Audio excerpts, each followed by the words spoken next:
Hello, this is Dale Matthews. This is Inside News, and I'm joined today by Mike Jones and Lily Morgan. Hello, Mike Jones and Lily Morgan. Good evening, Dale. How's it going? Good, good.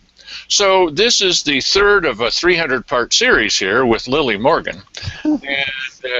And what we've done this week is we first had Dan DeYoung on talking about why you should vote. It's not an easy question to answer when you're just trying to be nothing but polite all the time.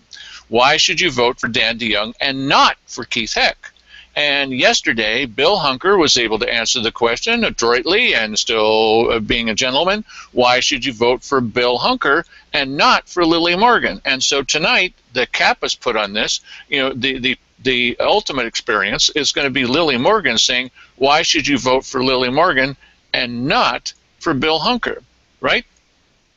Well, I believe so. I believe I'm the best candidate for Josephine County to vote for.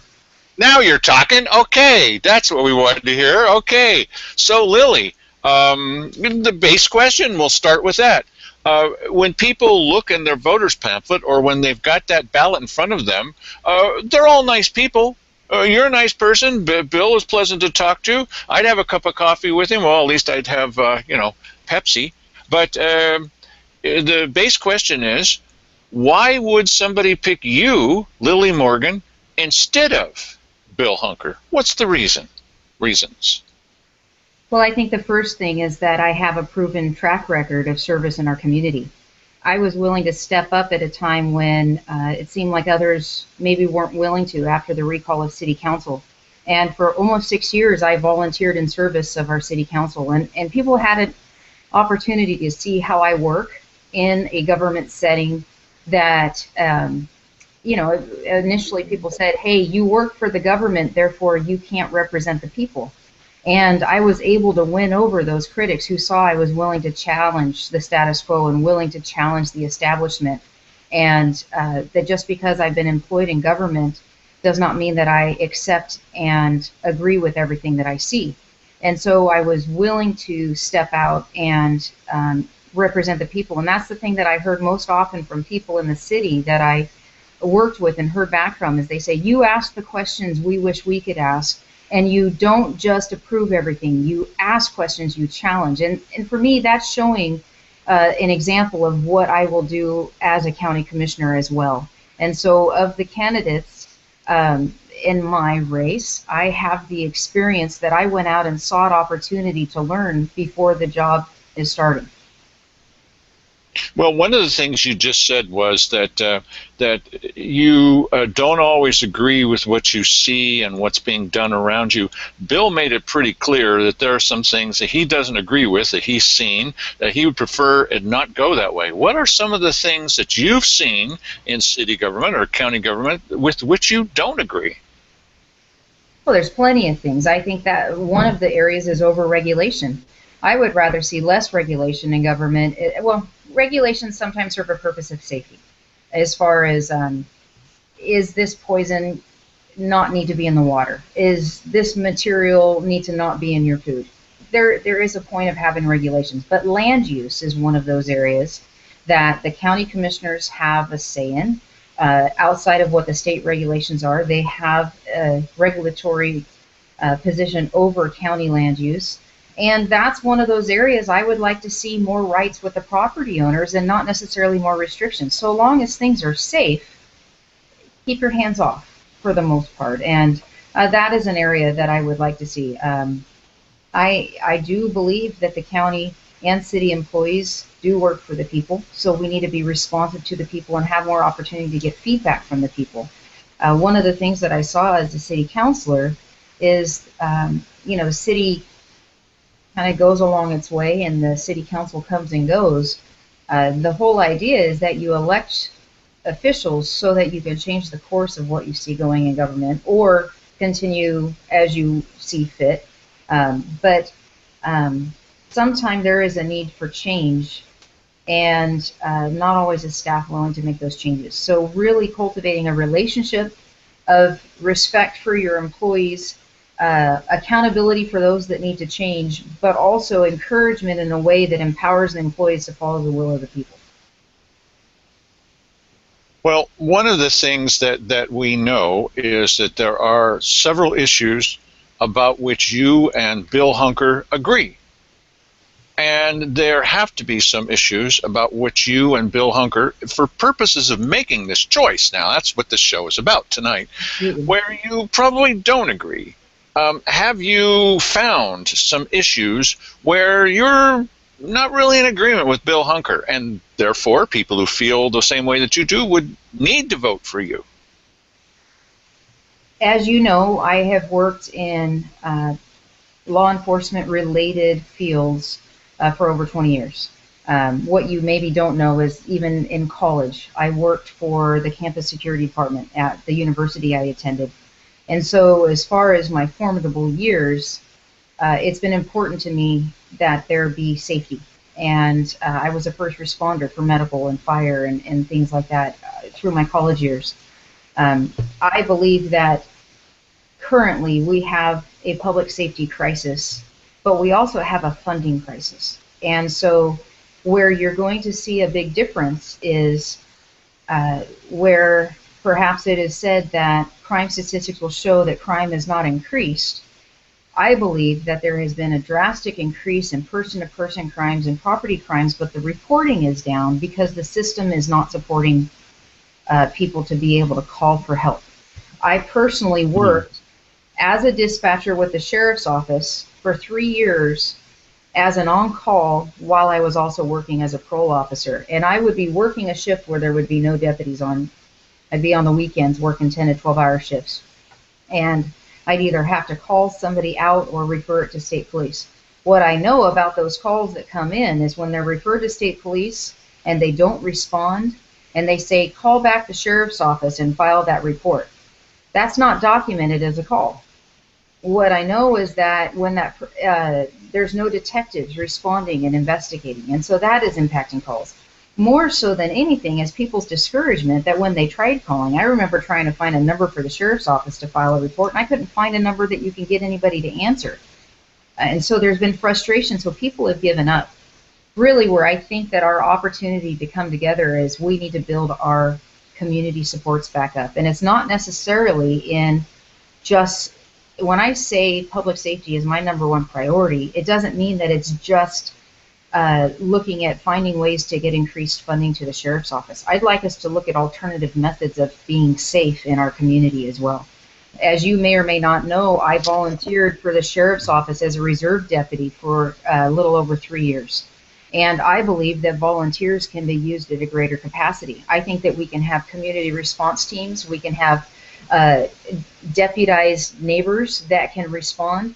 There's a model in Merlin right now with the North Valley Community Watch where you have a retired detective sergeant who has trained them in evidence collection, and yet there's a disconnect between them collecting and preserving evidence and helping people in the community as a community response team and getting that process through so the district attorney can charge people when they've been caught. Well, the district attorney is on board, and hopefully the sheriff will be on board too, but I think that's a model we can use throughout the county. So if we're looking at other ways of being safe, we maybe don't need as much money to get us there. We have to be safe first, and every single home that I've gone into, every meeting that I've gone to, meeting people in this campaign so far, the #1 question I've heard is, how are you going to make me safe?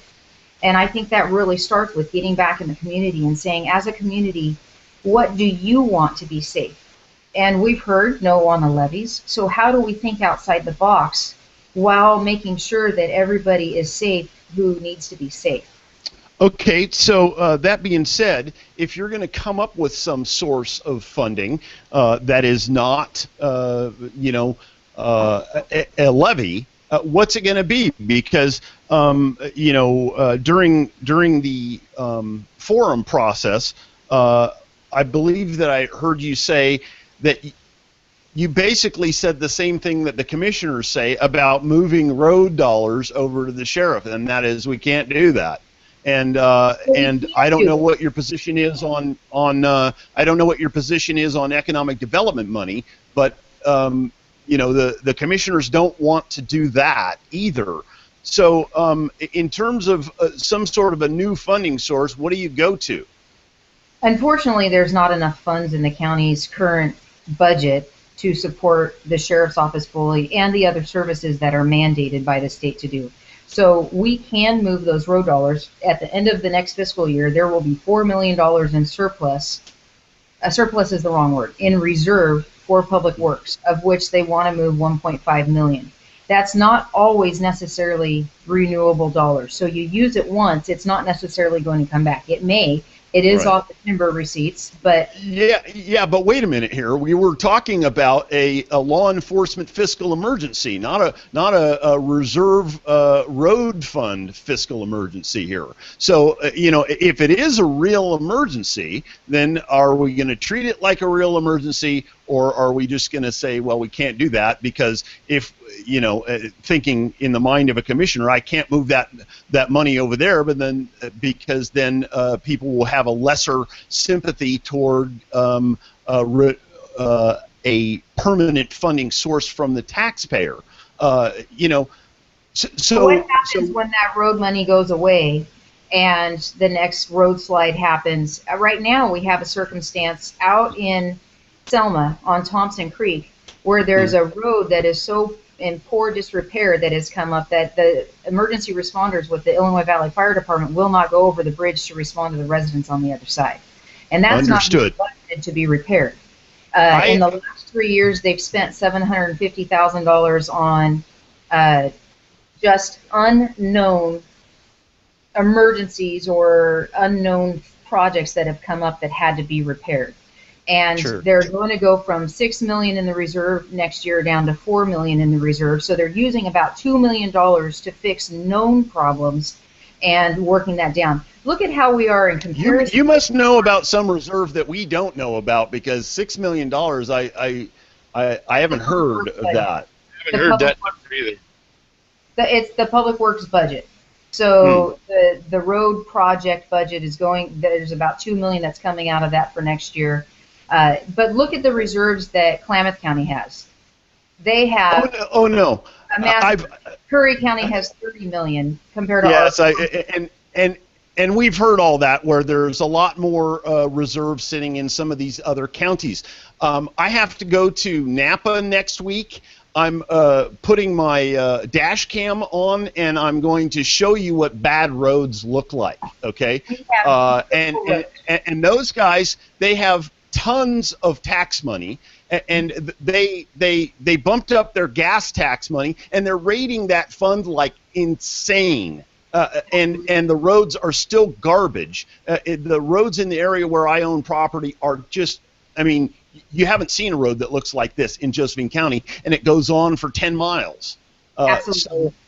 And to me, it's one of those things. Look at the hospital as an example. Had they put $250,000 of repairs into the old Josephine Memorial Hospital, they would not have had to demolish the building. Yet early on, they said, we don't have the money to do it. It's not a priority. And the asbestos mold problem that happened from the leak in the roof meant they demolished a property and it's going unspent, where maybe that could have been remodeled and rented out for revenue. Warm Springs Indian tribe right now, or the Warm Springs Reservation, they took a recent timber mill and they converted into a marijuana grow and processing facility, and they have a 11 million revenue out of that. I bet they do. Yes. We have better growing circumstances down here, but we also have concerns about what level of commercial. I think the reality is we as a community have to have the conversations that are the hard conversations of what can we do to increase the revenues in our community. We have some county lands. Maybe the county lands can be used to allow private partnership with that to get an industry going that, all right, some of the revenues from this industry are going to come back and they're going to support services in the county. We have to be able to have the conversations to get things going. There's not a magic wand I can wave and say, here's the funding for public safety. And taking 1.5 million, as we know, is 40 beds at the jail. The reality is the sheriff is not mandated to have patrol. He is mandated to have a jail. He is mandated to have a civil department. But we want to be safe. So then why is the threat to close the jail because that's what the threat is going to be. If you guys don't pass a levy in this next run, they've already sort of previewed that with us, that if you don't pass some sort of a permanent funding source or some sort of an interim funding source, they're going to have to close the jail. They don't say anything about stopping patrols. Why don't they threaten that to us first? Well, 2 years ago, that's what my recommendation was. If you don't have the money to fund patrols, then don't fund patrols, because what you're doing right now is doing a poor job of providing a service, which is making the community even madder. And it's not required. Jail is required. And if there's life and death emergencies, the state police are going to respond. City's paying for their jail beds, so they're not getting anything more than what they're paying for above what everybody else is. But that doesn't give the feeling of safety to the community. And we can't control, the whole reason why people have their own police departments is so they can control the responses that communities have. And I can tell you, I'm glad you has more money. The people that live in Rogue River and this side of the county are frustrated with the responses they have as well when they have a half an hour to an hour response time. Sure. And they have patrol. So it's no different than the people that live in our outlying areas that when do they get a patrol? Half an hour to an hour, if not more later? I mean, we really need to focus on community responses from the neighborhood so people can be safe. Absolutely. I agree with you, but listen, you touched on something that we have covered with both Dan DeYoung and Bill Hunker, and that is the leasing of unused jail space to other counties and perhaps the state. Where do you come down on that? Well, what it does is with the lease that we've had with the federal government, the feds will be moving people through. If they're not always used, well, they have to have the staff there for that coverage because they're renting the beds whether they're used or not. And sometimes what it can do is give you overflow if they're not used, then someone can fill that bed. So it's covering the staffing because there's ratios they're allowed to have for staffing, and there's certain criteria. When I was on city council, our chief at the time recommended that we rent jail beds from Jackson County. Well, as a city councilor, I went by myself to the sheriff and the jail commander and said, what would it take for us to rent beds from you? You have the space. I knew as a parole officer, when I detain somebody for a probation violation in Jackson County, they're kicked right away. So why would I want to use beds from an agency that's already full and kicking people quickly? So we have beds that we're paying for that are not being used, and why would we give jobs to another community? Doesn't make sense. Now you got to staff, and I went straight to the sheriff, and I had individual meetings with the sheriff and the jail commander, and learned what those counts and capacities were of what we had to meet criteria-wise for capacity, and that it was possible. And that's why I pushed for us to rent jail beds here in our county, why we're still paying for the building to be built. Now, you as a city councilor, you went down, took the bull by the horns, and talked with the sheriff. Yes. Now, Bill Hunker has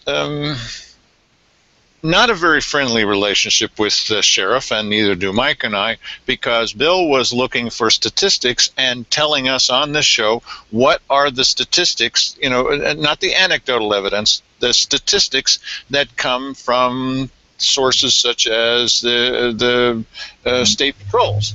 And that didn't make the sheriff very happy because it was counter to what the sheriff was saying. Do you believe that you will more or less automatically have a better relationship with the sheriff than Bill Hunker could have? Well, I'm going to do my best to have a good relationship with anybody that I'm working with, and including the citizens of our community, because I think relationships are important. That doesn't necessarily mean I won't push back. For instance, I didn't accept the answer our chief gave when he said rent from Jackson County. I sought out the information and I pushed to rent locally. So I will do my best. So Lily Morgan is insubordinate. I have stirred the pot more than once. All right. I'm talking about the difference between you and Bill, which is what the show is about. And I would think a number of people have thought, well, Lily Morgan is friendly toward law enforcement. Bill's not against law enforcement, of course, but she comes from system within the county system, and that there may be a chance that Lily Morgan would get along better with the sheriff than Bill Hunker would, who is currently not in the best relationships with the sheriff. Am I right about this assessment? Well, I don't know Bill's relationship with the sheriff, but what I do know is that I have an education in business management, which is the same as the sheriff has, so he understands the degree I have, or I'm almost done getting. He understands that I have the certifications in supervisory and management through the state that, or I've taken the classes to get the certifications. I got my supervisor certification. So he knows that I speak his language. He knows that I know the truth of what's going on out there. I've also worked as a reserve deputy, which is a volunteer in his agency, so I know what that's like. I've worked as a dispatcher at the sheriff's office. So one of the things I can do is when I get a line, I can say, no, that's not it. I'm going to call BS on that one. Or I'm going to challenge it and encourage a better dialogue going on. I can tell you that cutting patrol is on the table. That is something that has been talked about. I have heard that in conversation. But at the same time, when you have somebody that's out going to calls himself like the sheriff is, the last thing he wants to do is cut patrol, because he's the one hearing those calls of the people calling for help. And at his core, he wants to help our community.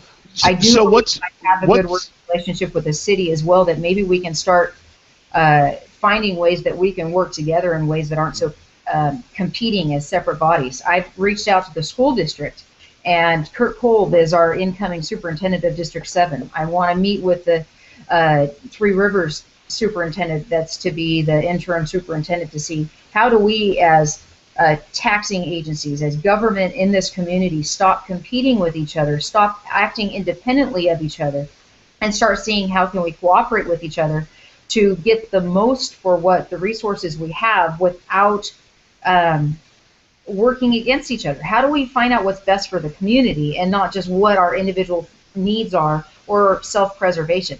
Because self-preservation is what makes it look not transparent. It's what makes the lack of trust in government happen.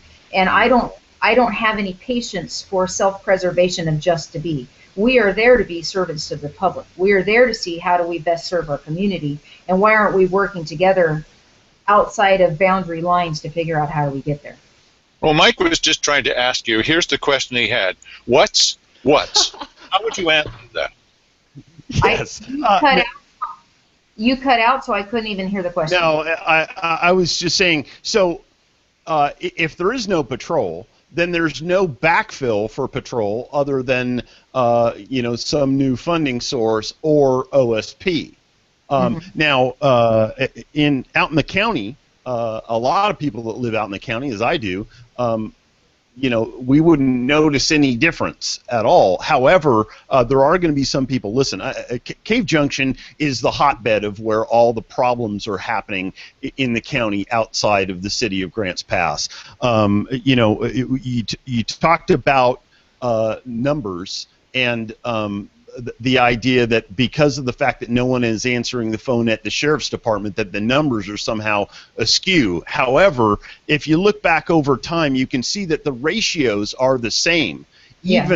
Even in these years where the funding is lesser, the ratios between the two are the same. So if we're talking about 80 to 85% of all the crime is taking place in the city of Grants Pass, where somebody is answering the phone, we're only talking about slight variations of maybe a couple of degrees on crime that's taking place out in the county, or the other 20%. So what is there as a backfill for the sheriff patrol, and then how do you respond to what I just said? So when you go out to Cave Junction right now, I've spent a couple of days out there recently talking to business owners, talking to different people in the community, certainly to the Cave Junction Patrol. And I'm going to go out. I've offered to go and spend a night on patrol and with their CJ Patrol and see what they're experiencing firsthand. They're seeing organized criminal activity where the criminals are in an organized fashion creating distractions and so they can do something over here, they'll use a system where Ah, one person over here pull all the resources and then they'll do something in the other part of town. I talked to one interesting. well-established business who said, and if you look at the statistics out there that are coming through their volunteers at this Cave Junction substation, there's a crime a day going on in Cave Junction, at least. And Hmm. if you look at the Illinois Valley newspaper and you read their blog, there's plenty of calls that are coming in. And one weekend there was 31 calls in Illinois Valley outside of just the city limits. And that's, so if you're looking at the news and what's all coming in, but if you talk to them, what you're seeing is repeated case where their businesses are being broken into and they're causing damage, they're stealing computers or they're breaking windows, they're causing destruction, which aren't necessarily things that are going to be investigated quickly. They're Hmm. not necessarily going to have the time to follow them through. And so these businesses are eating the cost of those break-ins over and over again. And what we're finding is we're breaking the backs of the businesses that are bearing the brunt of our economy and our community. And so if these businesses fold shop and decide to leave town, what's left? And you can't tell me that those businesses aren't tired of being repeatedly broken into. I'm sure they Well, are. out there, Taylor Sausage had been their entire side of their wall had been tagged again, and we're talking 8 feet of spray paint and the cost of painting, and they're just tired of the additional costs that they're eating while they're the ones putting the people to work and putting the cost back in the community. So Right. I'm not So, sure how to okay. respond to the poll as far as crime statistics. What I do know is that I'm hearing from people who say they're tired and they're overwhelmed and they're getting ready to give up on supporting our community. And if we have no economy, what do we have to live for? Okay, so let's say that's the case, and I totally buy that that is the case. These people are tired of getting broken into, and it's happening on a repeated basis. How much of that is due to the fact that the sheriff is based in Grants Pass and Cave Junction is, 35, 40 minutes away? And they're not patrolling at night. At least if they are now. Yeah, and are. well, Well, and there's the sheriff and the OSP went down there the other day.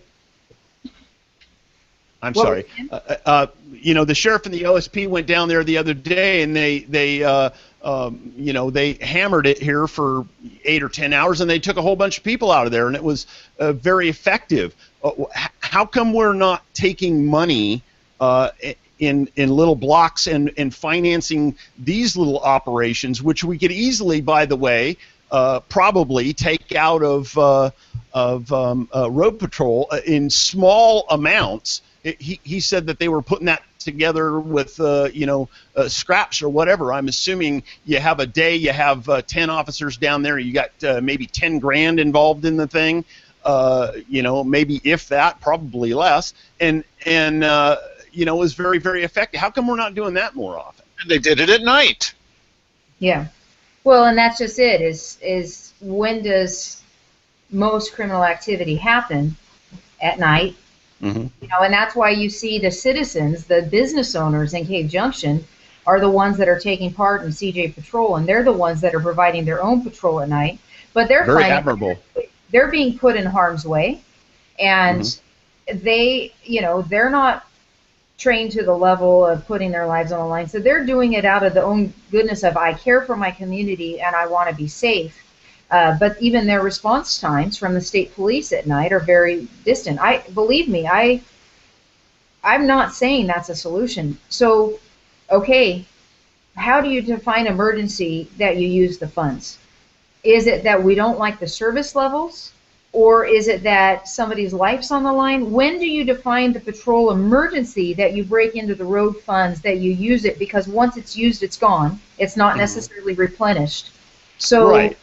It's one of those things that I don't have that answer. But you know what? The commissioners made a judgment call. The commissioners and the budget committee made a judgment call.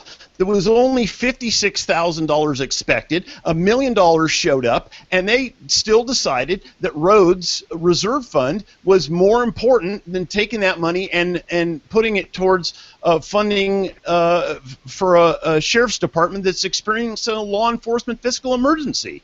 So even get out over years. How far could $1 million go? I mean, you could make it $200,000 for 5 years. Right.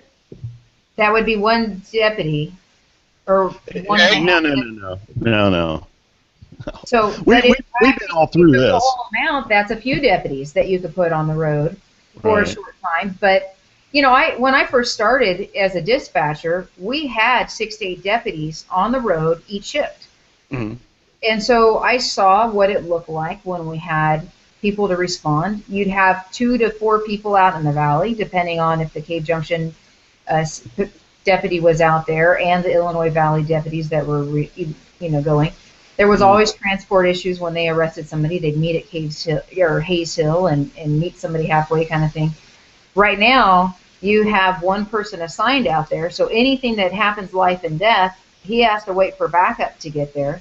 Same thing as the fire department that has to stage outside of events and wait for a response when they're supposed to be able to go in and save the problem. But it's not something that just we're dealing with. There was just a crash on I-5 on Tuesday where the fire department's coming down, lights and sirens down the fast lane near Gold Hill, and they have to every 20 feet get out of their car and go bang on someone's window and say, "Get out of my way so I can get the fire truck through." It took forever for them to get through. Really, when it comes down to it, we need to look at every aspect of our budget. And like I did with the jail beds, as I said, show me every project that is funded by discretionary dollars, which means we have a say in where the money goes. And we prioritized and took some of those and we rented jail beds. I have a meeting with the the finance director on Monday, and I'm going through the budget. I want to see where the discretionary dollars are so that we have the ability to see what is the movement that we had.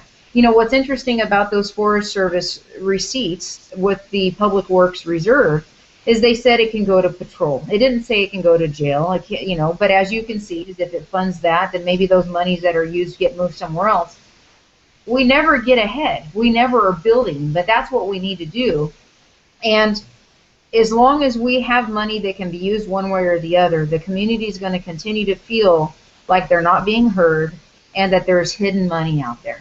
And that's something that we have to be willing to say, let's show you. Come look at the books. Here's the discretionary stuff. Let's be open about it. Let's make these decisions. Let's make this all in public. I mean, the budget committee meetings are supposed to be that you get public hearing.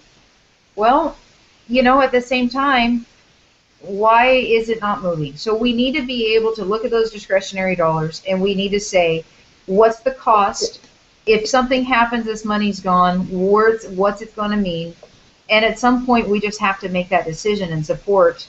To me, everybody, if you go through the Financial Peace University class with Dave Ramsey, first thing he has you do is come up with $1,000 for emergency fund, and then you have to come up with 3 to 4 months of a fund for your bills that you can pay for everything, and you pay your debt down. Well, we're not so much looking at debt, and honestly, our PERS situation as our county compared to other counties is not as bad as other counties. As a state, we're in jeopardy, and that's why you see the Initiative Bill 28 where they're trying to do the business sales tax that they're coming up with, statewide. That's horrible. But as our county, it's not as bad, so we don't have the debts, but we do still have to be realistic about, do we have a reserve? Well, when you can't even put food on the table, how do you have money in savings? Right now, that's what we're looking at. Yeah, and it is a little bothersome that the PERS thing is an unfunded liability that seems to be outside the budget. In other words, we're building this what we know is a liability that ultimately has to be paid at some point, but all of that is off of the books, and so it's not considered.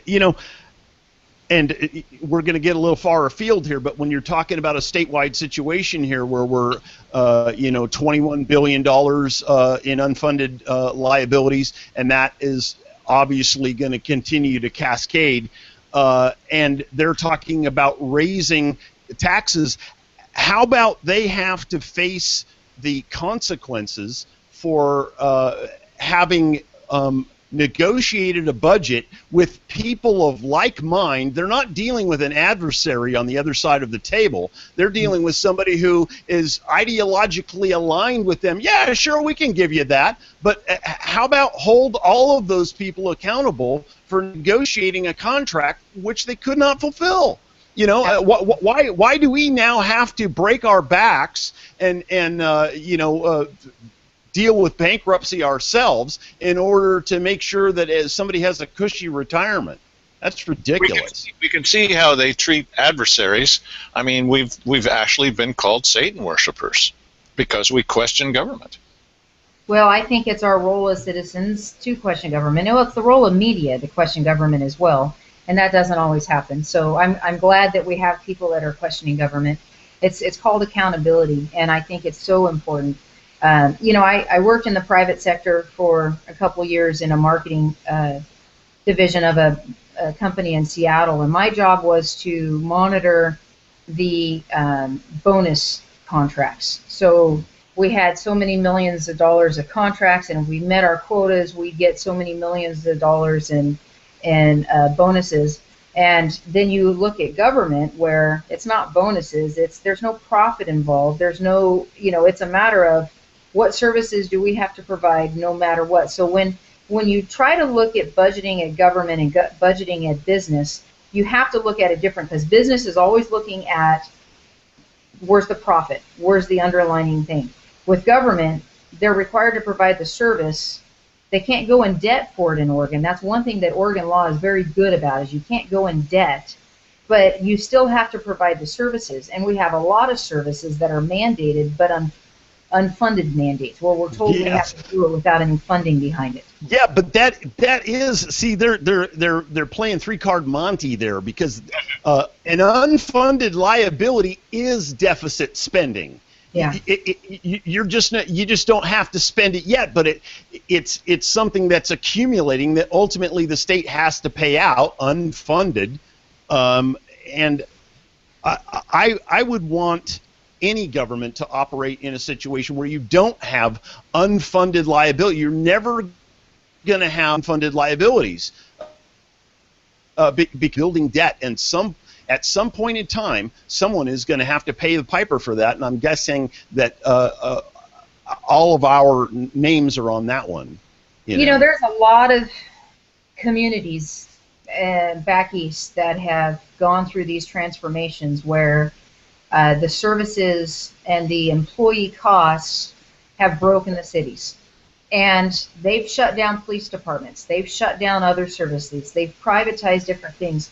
Really, I think when it comes to Josephine County, we have to think outside the box of what services do we have to have, which ones are required no matter what, and how do we find a way to provide them if it's not the traditional way. And, look at fire departments. Look at how many fire departments on the East Coast are volunteer. And we have a couple of volunteer fire departments locally, but for the most part, they're public employees. So, it's one of those things that we have concierge services, or concierge watch here in Josephine County. They're retired military, or they're former military or police, everybody that works for and they're certified through the state, and the state's monitoring, so they have to go through backgrounds and stuff like that. Here we have an opportunity that there's a local private business that could maybe do some of these services so that there's not so much government that has to be provided. It's just one of those things that we have to have the conversation of how do we make sure the services are provided, but do it in the most cost-effective way to our community until our community can sustain and decide for themselves what they want to support. The people who are sustaining Bill Hunker's candidacy are generally different than those who are backing you. And many of the people backing you, we've mentioned this to you before, are people who have a history of backing every property tax that's come along. So I have people on my campaign team that have voted against every property tax. I have others that have supported them. I have pulled from people from both sides of the aisle, and I continue to do that. I have people that are Democrats supporting me. I have people that are Republicans supporting me. And I have people that don't want anything to do with either party supporting me. The reality is that there is, the levy thing is not, I'm not going to be bringing a levy to the people. I'm not to pass a levy or not pass a levy. I will support whatever our community votes for, because that's my job, is to work with what the community provides. But what I do want to do is we need to stop dividing our community, and we need to find places that we can come together and work together in things and not be so divided. You know, okay, what's that mean? Well, I'm gonna bring up the marijuana town halls. We've had 3 of them so far. The first one in Williams was 100% pro cannabis. I mean, there was mostly small family farms that were growing medical marijuana, and they wanted no further regulation. Keep out of our business. Let's do this organically. Let's do this where we're conscientious of our neighbors.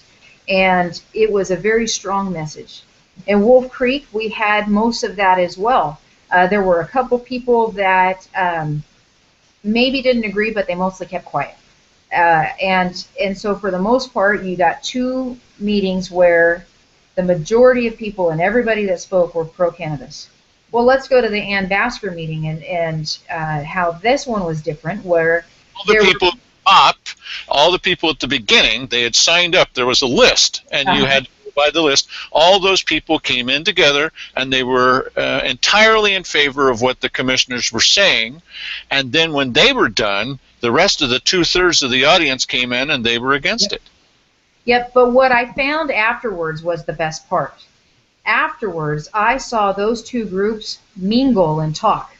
And that's what I think we have to see more of, where they had an opportunity to express their grievance and be heard and respect the other side and listen to them. And I saw people, there was a man sitting next to me who does not have a grow, and he spent an hour afterwards talking to one of the young men who talked about gardening responsibly and putting back into the earth organic and all this kind of stuff. And it was incredible to see people who passionately were on opposite sides show respect for each other and say, how do we get along? How do we meet together? How do I be heard? How do I show you respect while you show me respect? And there's so much hostility and so much as a society where if somebody disagrees, we attack. Well, you know, there's people that have said that I'm not conservative enough, but not one of them has taken the time to sit down and talk to me to see what I believe in, what my ethics are, how I live my life with integrity or why, or how I believe about anything. They've made an assumption that because I've worked for the government since I moved back to Grants Pass, that that's all I could represent. Well, I've done a lot of community service and I've done a lot of volunteering that has nothing to do with government work. And along the way, I've gotten in trouble several times at work because I've bucked the system and I've challenged it because I don't accept that we do things this way and that's the only way we're going to do it. I do not believe it. Before you get away from the marijuana issue, how do you see that whole thing shaking out? It looks as though that bad weed, you said shake it out? Just kidding. The commissioners have sort of hinted around possibilities of RR5 restrictions on marijuana grows. What would you like to see happening based on the temperature that you feel in the community? From what I've seen at the 3 meetings that we've had already, and I'm assuming from the feedback I've already received from the time I spent in Cape Junction, that there's no regulation desired out there as well. So they're going to find that out of these meetings, if they go off of the feedback they got, they need to do nothing and allow the state regulations to continue. The reality is under state law, commercial operations are not supposed to be done on RR5s. So medical marijuana falls under a different category. And, you know, but the people that are growing for adult use, the recreational and the commercial operations, those aren't supposed to be being done on those lots anyhow. So under state regulations. So why add more regulation when that's not what the community feedback was? It's not going to solve any problem. The real problem that we've seen is people who are not abiding by the state regulations. And that's up to the state to regulate and enforce. So I do not believe that further regulation of the RR5 for this purpose is necessary. Okay. So now, when it, hang on just a second here. When it comes to, I understand. When it comes to being desirous of more income from the marijuana industry to ostensibly to fund law enforcement, or to bring extra funds into the county, my understanding is that you're not eligible for that 3% tax or any tax that you put on unless that's something that's happening in your community. So, Cave Junction and maybe some other outlying dispensaries, you can tax them, but the city of Grants Pass is not having any of that, and so it may well be that the majority of the marijuana that's grown in this county leaves the county without being taxed. Well, there are some dispensaries in the county. There's some on Road Over Highway. There's some out in Murphy. There's several along 199. There's Sunny Valley at the old Club 71 has got one. So the county has some. So the county would have the ability. And one of the things the county commissioners are changing is that industrial lands can now process. They're about to pass that so they can process marijuana. So those facilities would also be brought into the tax, supposedly. So the county, who's needing the funding, already allows it, and there's no restrictions. So that's not going to change. Whether the city doesn't want more revenue or Cave Junction does not want revenue, that's on them. But the county, they're already allowing it. But here's the kicker. In order to take part in that 3% tax, it has to go to the voters in a general election. That's this November. So the commissioners need to put it on the ballot for this November if the county is to receive the 3% tax that is eligible based on the dispensaries that we have. Gotcha. So as a final question for you, it sounds like you agree with Bill Hunker and he agrees with you on a number of issues. That I'm the best candidate to elect, yes. But I think... I think that we all feel that this is a very important election, this one that's coming up in November, and that there's a lot at stake. So what, again, is the turning point that when they're going to scratch in that little oval, that they need to vote for you because it's something that you can do that nobody else can do? Yes. You hinted on it earlier that I do have the professional relationships with many within the community, both private sector and public sector, to bring people together to get these solutions to happen. I believe that we have the right time and place that we can finally look outside the box and provide safety for our community. So public safety is always going to be my #1 priority, and I don't care what the statistics to the FBI show. People do not feel safe, and I hear that over and over, and we have to be safe.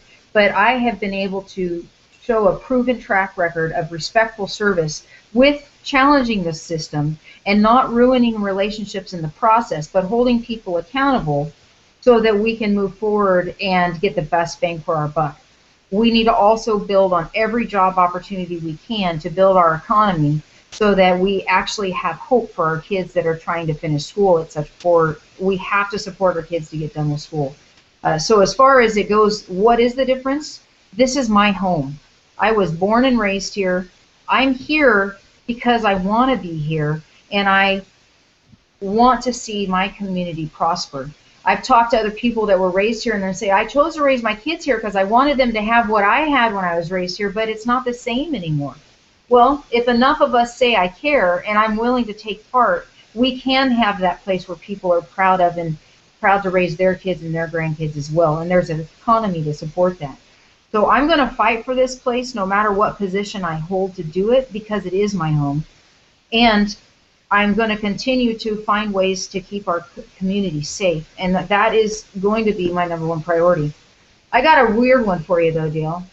If people challenge why I'm running, I'm actually, if elected, I will actually take a pay cut. The commissioners is a less job pay-wise than what I'm currently in, and I will be taking a pay cut if I take that position.